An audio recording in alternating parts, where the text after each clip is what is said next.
My name is John Viehe. I'm your host for this episode of Chautauqua People.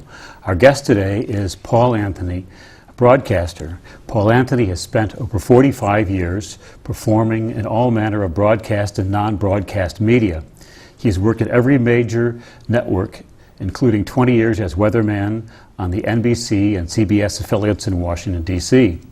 Mr. Anthony has countless panel discussions and talk shows, did network radio for ABC and Mutual, is frequently seen and heard nationally on PBS, including over 40 years as the announcer on the PBS program Washington Week, and has done extensive work as a commercial corporate spokesman for the Discovery and PBS. He's a Chautauquan of 33 years duration. Welcome to Chautauqua People, Paul. Thank you, John. Good to be here. Great. Good to be here. I understand you grew up in upstate New York. I did. I grew up in Rochester, New York, and I left there at 18 to go to Georgetown University and never returned, except for family issues and things like that. But I did grow up in Western New York, yes indeed. Tell me about your first job out of college. Well, I have to go back a little bit to say that my father wanted me to have a trade when I got out of college, so liberal arts was not in the lexicon of things. So the closest thing to a trade was to be in the accounting school, where failing all else, you could become a bookkeeper. That was it. You could earn a living. But about 90 seconds after I got in my first accounting course, I said, you know what? I don't think I want to be a bookkeeper. Yeah. At that time, I was a big jazz fan, even at 18 years of age, having started about 5 years earlier, liking it. And they had an FM radio station on the campus at Georgetown, which I auditioned for. I got, a 3 or 4 hour show a week. And at the end of the year, we had a big banquet, and they gave me the award for the best program on the entire station. And I said, whoa. Because it wasn't like I wanted to be in broadcasting from the time I was 3, anything like that. I just wanted to play the music that I liked. And I said, gee, if I'm getting awards playing with half a deck here, maybe if I apply myself, that's what I can do. So I stayed with the accounting course, graduated with that, which is a CPA prep kind of course, and then was not going to do that. So I got a job at a club. They fired me near the end of the summer because of financial issues. And I went to Georgetown to look in the career place, ran across Father Dan Power, a Jesuit, who took me in his office immediately, set up an appointment with the new fledgling public television station, and I went and see them the next Monday, and I got a job there. And how long have you been employed with that station? I was officially employed with them for 2 years, full-time. Correct. And then I went to NBC, very young, but I maintained my relationship with them from that time, 64, through the present time. As a freelancer, I'd come back and do things for them. Right, right. Have you done some graduate work? Yes. When I joined WETA, their studios were located at Howard University in Washington. And we were right near the reservoir. If anybody's ever been there, you know what I'm talking about. So we had waterfront property when we had this, when we were going to school there. And it happened to be a mile away from Catholic University of America. Right. Which had a very good drama program, speech and drama program. Right. I was working nights, so I enrolled in day school in the graduate program. Figured, I waste my days. I was single. I had nothing, no domestic entanglements. So I went there in 2 years in a master's program there. Right. Yeah. Now tell me how you came to Chautauqua. Well, I have to again say that growing up in Rochester as a Roman Catholic in the times that I did, and the fact that Chautauqua was a purely, at that time, Protestant community with a little bit of Catholic presence, but it was a Protestant community. I never knew about Chautauqua. Because it was kind of off the religious map as we knew it at that time. Right. So I didn't know anything about it. I was doing a film shoot in Jamestown for some government agency. And we had a half a day off, and one of the local guys said, "You want to take a ride?" I said, "Sure." So I said, "Where are we going?" And he says, "We're going to the Chautauqua Institute," which clearly is a local fellow because it's institution, of course. So, but he took me there. I can tell you the date. It was June 19, 1980. Okay, we'd go through the front gate because you'd need a pass to get in. He took me just around the perimeter, probably be a 10-minute ride, through the front of the Athenaeum, along the lake, and this and that and the other thing. And I fell in love. I was totally captivated by the concept and what I saw in terms of the buildings and the way things went, knowing nothing about it other than just that. Right. My wife Joanne and I came down on a spur of the moment 1 week after season began. She happily liked it as much as I did. Right. And we bought our first house in October, again having spent 1 full week here only. But we made a commitment to it, and we've been here ever since. No regrets. No regrets. Now, tell me what you perceive as the level of Catholic involvement at Chautauqua at the time of your purchase. At the time of the purchase, there was very little Catholic involvement. We had Father Alfonso Kuntz, who was in Mayville here at St. Mary's, who was the pastor there, and because he was, technically, Chautauqua was in his parish, right, he would do one Mass on Sunday at 9:15, and that was it. So, through a bunch of shenanigans, I went to him and I went to the Buffalo Diocese, and I said, you know, if we could bring priests in here that you wouldn't have to pay for, would you allow us to do that so we could increase the Catholic presence on the grounds? Well, after a lot of machinations and soul-searching and all kinds of stuff on their part, by the way, we managed to get that done in 1980, probably 82, 83. Right. And then formally, the Chautauqua Catholic community was formed around 1985. We had Mrs. Betty Linnae, who many local people will know well for her philanthropy, who was also Roman Catholic, was kind enough to buy us a house right on the brick walk behind the amphitheater. You stepped into the inner circle. And we stepped into the coveted brick walk, you know, between the Methodists and the Presbyterians. Presbyterian, that's right. And I have to say that Dan Bratton, who was the president at the time, when A, the Catholic community was formally started, right, B, when we got the house, was most supportive of our presence there. And although, you know, the place is steeped in 120 years of Protestantism, he was thrilled that we were there, and in a spirit of ecumenism was very, very nice to us. So, and strong affirmation then from the administration absolutely, for that presence. Absolutely. For that presence. Well, I have to tell you one other story here. Sir. At one point, the Cardinal from Washington, whose name McCarrick? is... McCarrick, very good, thank you. As a good Presbyterian, you did pretty... You're doing very well. Cardinal McCarrick had been booked in by Joan Brown Campbell to do the 1045 on Sunday, you know, the ecumenical series. And he then became cardinal, which is a big deal, of course, but he was already booked in, so he came to visit us. And we had a Mass, and this is the kicker, we had a Mass in the Methodist House Chapel. That's the Chautauqua way. Okay? And I introduced him, because I was president of the community at the time, and I said, you know, I said, as short ago as 20 years, this could never have happened. Mm-hmm. He got up and gave a very eloquent introduction to the Mass, saying precisely the same thing. You know, he says, we're here, it was very poetically done, beautifully done. But we have our lectures every week at the Methodist House Chapel to this day. And you hold Mass where? In the Episcopalian Chapel. Now, when the Episcopalians were doing a major remodeling of their house, did the Catholic community help them? We certainly did, and I think justifiably, because they were using it 1 day a week for a little service on Thursday mornings, I think. And we were using it twice a day, every day, you know, Monday through Friday. Right. And the rector at the time, whose name I can't remember, his name was Paul something, he came to us and he said, you know, he said, God must be on our side. And I said, why? He said, because since you people have been using this chapel, we're getting more and more response from our own Episcopalian community that we should maybe do more.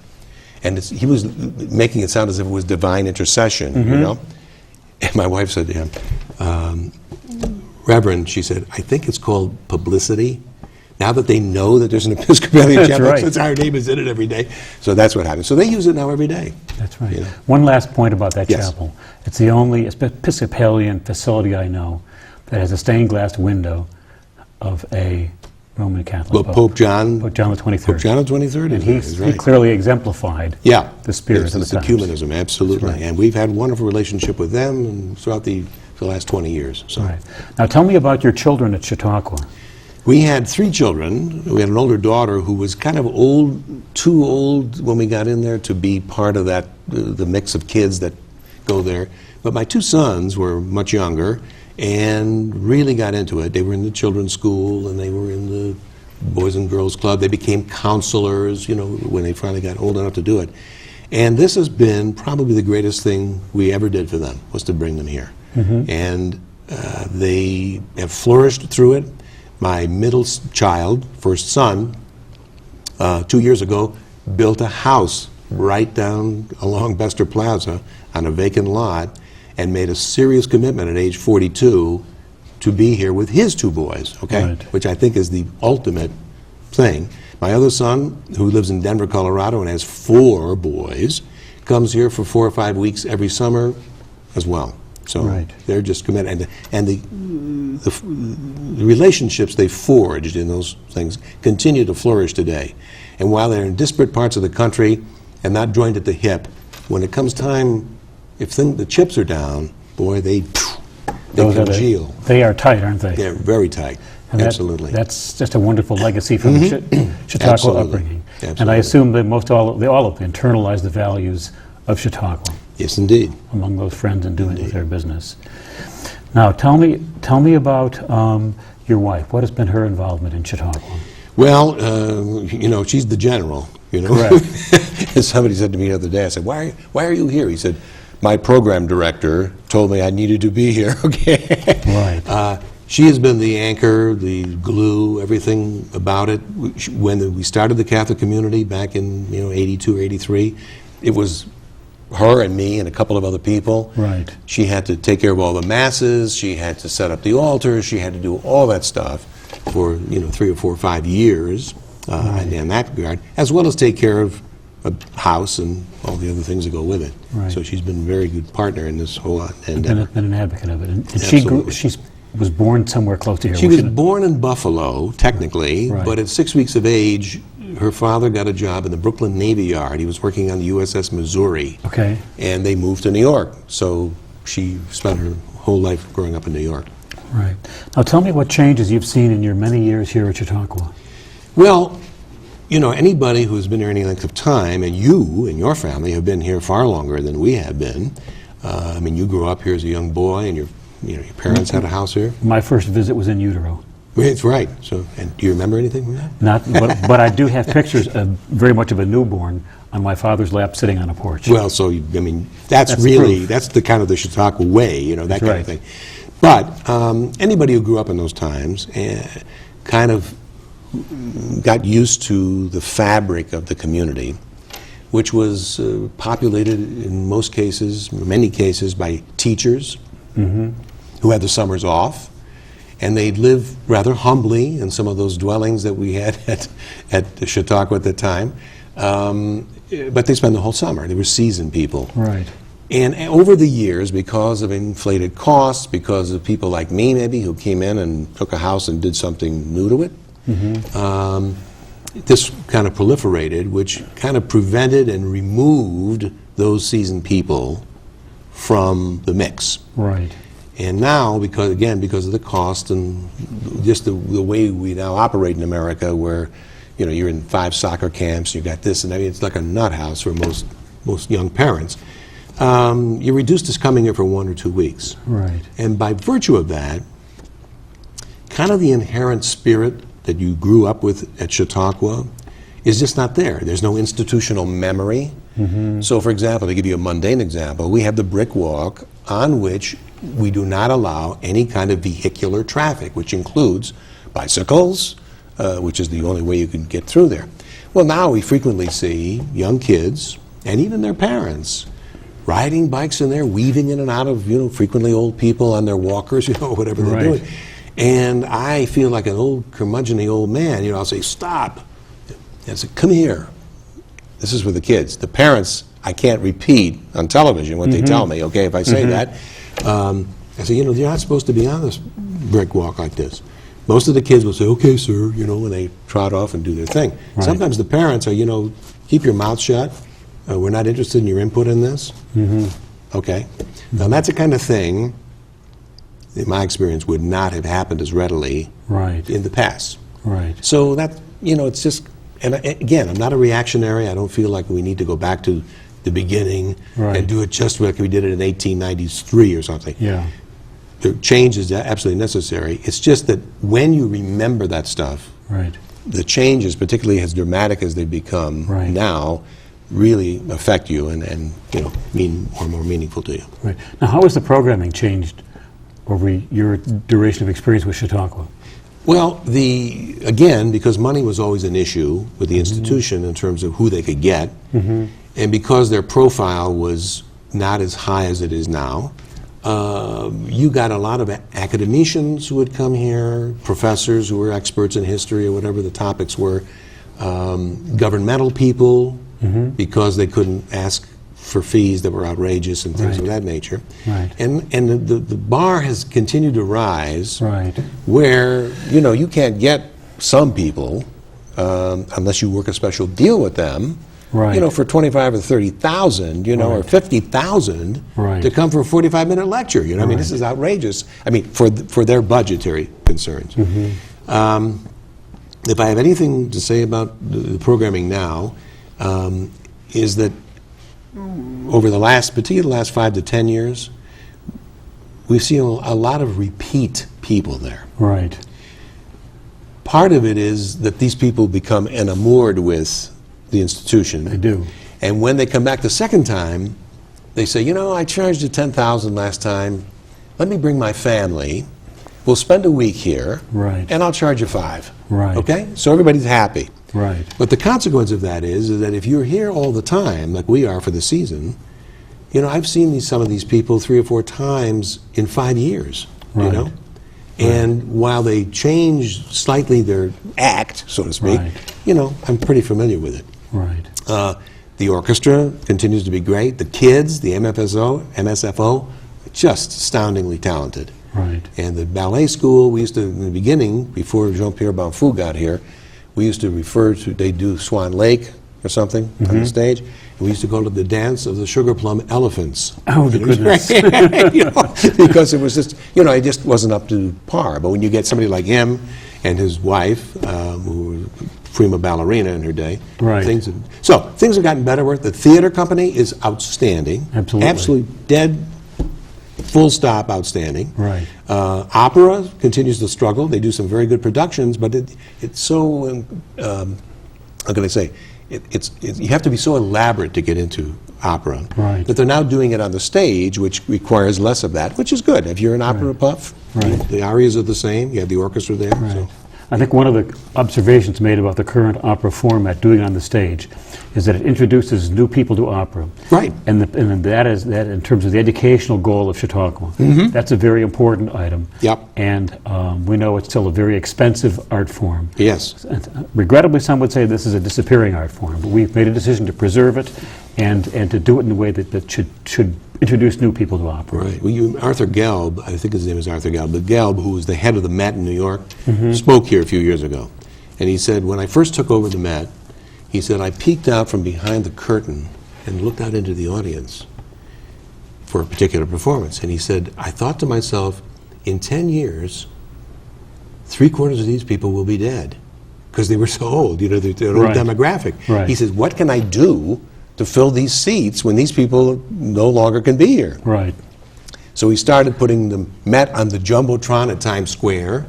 He goes into theaters all over the country, showing La Traviata or whatever it happens to be, in order to do what you said, is to open it to a wider group. And some who's like a slob like me doesn't mind watching a 4-hour opera if I can have popcorn and maybe go out for a hot dog, you know, at the ad break. Where at the Met, of course, you could never do that. I have friends from Chautauqua here who go, I think it's in Erie, and see a big screen production Yeah. of opera. And if you talk in the slightest about they're changing their plans, they get furious. Oh, yeah. This Yeah. is no other. Yeah. Let me ask you about one other question, change along the way. You said your children all were sent to, the two youngest ones were sent to club. Right. And now the current generation is going. How was the experience different of the younger generation than it was of those who are now middle-aged? Yeah. Your own family? Well, I have grandchildren now. I have 6 boy Goodness. grandchildren who Goodness. are populated all over the place. And they're both in the children's school and the club, the Right. Boys and Girls Club. And in the children's school, for example, my namesake, Paul,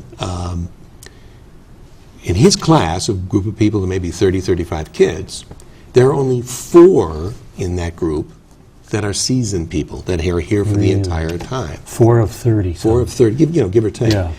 When my sons were in that group, out of 30, let's pick 30 again, probably 22 of them were seasoned. Really? So when you were with those kids, year after year, Right. this is where the relationships are forged. Right. I can almost predict that my grandsons will have, friends here and there, but not this kind of gang Right. So group many of of them friends. Yeah. ready yeah. to pour in when there's a crisis. Exactly. Crisis. Now, Paul, you have had a wonderful involvement in Chautauqua, and you've made some enormous improvements and changes in the way things are done. Yeah. Do you have any recommendations for issues that probably ought to be addressed, and ideas for improvement? Well, this is a very subjective topic, and Sir. you may have a totally different group of things. And let me, by way of illustration, tell you a story. Michael Eisner, who was the head of Disney at the time, came to Chautauqua for the first time because his wife was from Jamestown. Okay? And she said, "You have to see this place." Well, he fell in love with the concept. And he literally duplicated the institution at a big place down in Florida, Disney World, hoping to do the same kind of thing where people would take courses, they'd do whatever they wanted to do. And it was a total disaster. I mean, just failed. And we've talked about why do you think it had? In my opinion, it failed because that operation didn't have the subtle underpinning of religion to the whole mix. It's one of our Chautauqua pillars. Yes, it's a cradle, Right. And there are people, atheists, people who are not religious come. Of course, you have other things to do. It's not thrown down your throat. You do what you want to do. You come and go. But what a religious community brings to the civility table, I don't think can be duplicated. And he had none of that, of course, because that wasn't his thing. Right. But I don't think he can. So, having said that, there have been some changes in the way the religious department works out. And again, I understand economics and all the other stuff, which is kind of taken away from what we normally did for the religion and ethics lecture in the afternoon. Right. Frequently, there was a professor or a cleric or some preacher who would come in, and he'd be there Monday through Friday. And each day he would develop a certain topic, and by the end of the week, you got a pretty good idea of what he was all about. And I frankly enjoyed those things for the most part. Now it's disparate; it's all over the place, and I don't know. So continuing to develop a longer, more intense theme, probably with some good readings that would go along with it. Yeah, I mean, right now, we've even changed the name. It's no longer the religion lecture, it's the interfaith lecture. Right. Okay? Which allows it to have, it's kind of an open book. When you say that, you can say, oh, we can do anything almost in there. Okay. Got it. And there's one other thing that the institution has done, and again, in principle and in theory, in a perfect world, it is a great idea. Right. And that is they take the theme of the week, which is on the main platform at 1045. Right. And this I think is a byproduct of the 1 week people who come for 1 week only. And the institution wants them to immerse themselves as fully as possible in the Chautauqua experience. Right. Okay? So they keep this common thread. If you're talking about the Elegant Universe was the first one of the 2013 season. A very interesting and wonderful program on the main platform. but they then require you to do it in the afternoon, the religion and ethics part, to also address this from about the elegant universe. Well, Right. sometimes the topics work, to integrate Right. each other. Sometimes, They seem it's a disconnected. stretch. It's a stretch. Absolutely. To get to that. So it's that kind of thing, and these are little nuances, and I know that they're driven mainly by financial exigencies, which Right. Right. we're not privy to or know what they have to do. So how many more years will you come to Chautauqua?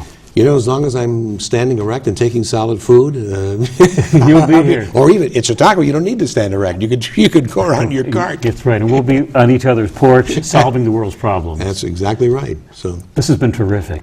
Thank you very much. This has been Chautauqua People. My name is John Viehe. My guest has been Paul Anthony, long-term Chautauquan broadcaster and one heck of a good guy. Thank you, Mike. thank you, John. It's been a pleasure. Bye.